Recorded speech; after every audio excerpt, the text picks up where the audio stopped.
Di masa lalu, serangga dan arthropoda memiliki ukuran yang jauh lebih besar dibandingkan dengan spesies yang kita kenal sekarang. Pada video-video sebelumnya, kita sering menyelipkan pembahasan bahwa kadar oksigen yang tinggi di masa lalu adalah faktor utama di balik ukuran raksasa mereka. Tetapi, apakah hanya itu satu-satunya alasan?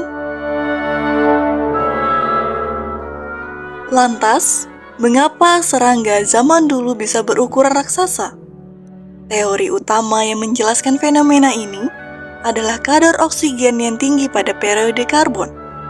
Pada masa itu, luasnya hutan rawa menghasilkan lebih banyak oksigen melalui fotosintesis. Tidak seperti saat ini, bakteri pengurai yang memecah tumbuhan mati belum berkembang dan belum ditemukan. Sehingga karbon organik terperangkap dan oksigen menumpuk di atmosfer. Sebagai perbandingan, pada saat ini kadar oksigen di atmosfer sekitar 21%, sedangkan pada periode karbon, kadar oksigen mencapai sekitar 35%. Sistem pernapasan serangga dan arthropoda sangat bergantung pada oksigen di lingkungan mereka. Berbeda dengan vertebrata yang memiliki paru-paru, serangga bernapas melalui spirakel atau lubang kecil di tubuh mereka yang terhubung ke trakea untuk mengalirkan oksigen ke seluruh tubuh. Dengan kadar oksigen yang lebih tinggi, mereka mampu tumbuh lebih besar karena tubuh mereka bisa menerima oksigen dalam jumlah yang lebih banyak. Tidak hanya serangga dewasa, larva mereka juga terpengaruh oleh kadar oksigen yang tinggi. Larva menyerap oksigen langsung melalui kulit mereka, sehingga mereka sangat sensitif terhadap fluktuasi oksigen. Jika kadar oksigen terlalu tinggi, mereka bisa mengalami keracunan. Salah satu cara paling alami untuk mengatasinya adalah dengan tumbuh lebih besar, sehingga tubuh mereka dapat menyerap oksigen dalam jumlah yang lebih terkendali. Namun, peningkatan ukuran serangga bukan satu-satunya dampak dari tingginya kadar oksigen. Sejarah bumi juga mencatat bagaimana oksigen mulai terakumulasi sejak peristiwa oksigen besar yang terjadi miliaran tahun yang lalu. Seiring waktu, kadar oksigen terus meningkat, sehingga akhirnya mencapai puncaknya di periode karbon.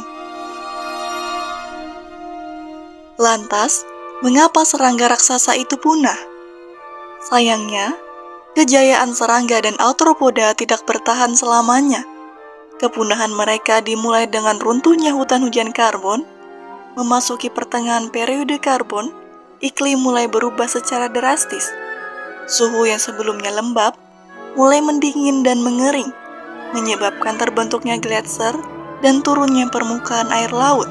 Hingga pada akhirnya, hutan hujan yang menjadi rumah bagi para arthropoda ini mulai menyusut, terpecah menjadi petakan-petakan kecil yang dikelilingi oleh daerah yang lebih kering.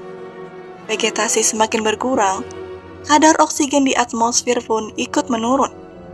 Dengan hilangnya lingkungan yang mendukung mereka, arthropoda raksasa dan serangga perlahan mulai punah.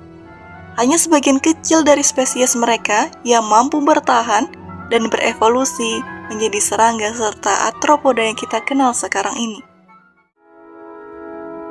Serangga dan arthropoda raksasa dahulu berkembang karena kadar oksigen yang tinggi memungkinkan mereka untuk dapat tumbuh lebih besar. Namun, perubahan iklim yang drastis, runtuhnya hutan hujan karbon, serta menurunnya kadar oksigen menyebabkan mereka tidak dapat bertahan. Kehidupan terus berevolusi, meninggalkan jejak sejarah yang bisa kita pelajari hingga saat ini. Demikianlah akhir kisah tentang serangga raksasa di masa lalu, di mana mereka pada masa itu adalah makhluk raksasa pertama sebelum munculnya makhluk raksasa yang paling terkenal, yaitu dinosaurus. Meski mereka telah punah, peninggalan mereka masih bisa kita lihat melalui fosil-fosil yang tersebar di berbagai belahan dunia.